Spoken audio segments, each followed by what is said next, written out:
Hello and welcome to my test drive of doing a super casual podcast and YouTube video about talking with your neurodivergent kiddo about sexuality. So I'm going to be doing a variety of different topics, and today I'm going to talk about masturbation. With neurodivergent kids, this can often be something that is really hard to redirect. And it's important that you are really calm with them if they are masturbating in public and that you have some really simple scripts to help them with that. But before I give you that, I just want to talk about how healthy and normal and common it is for human beings. Did I say common? Common it is for human beings to masturbate, to touch their penis or their clitoris for pleasure. So that's a fine thing in my world, and you do need to let your kids know that this is totally normal. It's okay to do it. Say very clearly that they need to do this when they're in private and alone. Some kids, when you say you can get in trouble if you do this in public, especially with older kids, that can resonate with them. If they are using this to stim, so they're in their classroom and they're touching their privates, they're rubbing their crotch, this is something that you need to coach their teachers on, from what I understand, like from every other goddamn thing with your neurodivergent kid and the school system, you need to talk with them and say, hey, this is what's happening. This is how we're handling it home. And can you please be careful and kind and not shame our child or call them out, right? Um, Nobody wants to be called out for something that is sort of socially inappropriate. And you know that I am not neurodivergent in my family. Well, Carrie has dyslexia, so different kind of neurodivergence happening in my house, and he's grown, right? So I feel like I'm all over the map, so I'm just going to kind of rewind here. Oh, did I mention casual?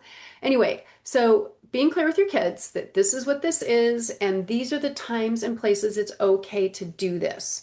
And then being really kind as you redirect if you need to redirect. Most kids understand public and private by the time they are 6 or 7. If your child is developmentally behind, and socially and emotionally, it might take a few more, redirections for them. Oftentimes, neurodivergent kids are like, I don't care if people are uncomfortable. You do need to help them with that. I know you already have scripts about that, and you are capable of helping your child understand that. I'm assuming this. When your child is masturbating and they're using it to stim, this can be hard on them. It can cause some pain, it can be uncomfortable. So, a few things you can do is keep an eye on them. You know their patterns, you know how they roll. So, if your child is heading down the stimming by wanking path, get in between them and what they're doing. Sometimes, I know this might feel weird if they're attention seeking, just say, "Hey, how I need a hug." Because one of the ways that the masturbation thing can be a problem is if you get big and like, I told you to stop doing that, you need to stop. They're getting a lot of attention from you, and children love to get us riled up for some reason. So really mindful of that. So if you've been really intense about it, they may do it more frequently to get your attention. And again, I know this sounds weird, but if you see them heading that direction, you can say, hey, you know what? I need a hug or a high five, or how about this? And do a big distraction. Sometimes people give their kids something that's tactile, like a piece of fur or something that feels really good as an alternative. I've had folks tell me that having something in their child's pocket so they can have their hand down there might look like they're doing something, but it's just another way to get that energy, that stim energy out.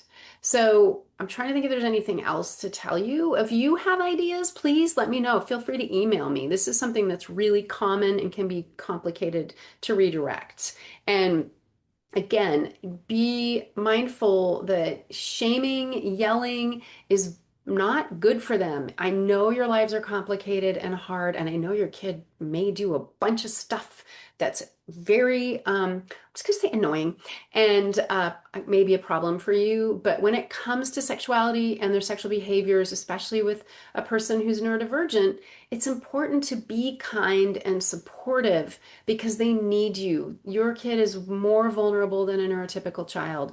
And this is one of the places where you can help them have some boundaries, and you can be kind and calm, and you can do your freak out on your own time.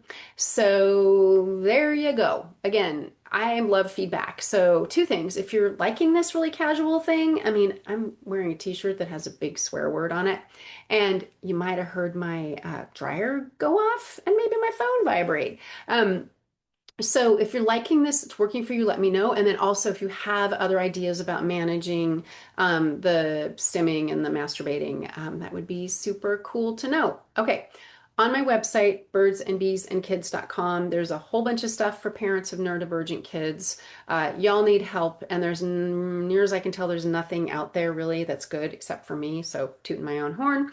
All right, let me know what you need. Amy at birdsandbeesandkids.com, and thank you for hanging out with me. I appreciate it.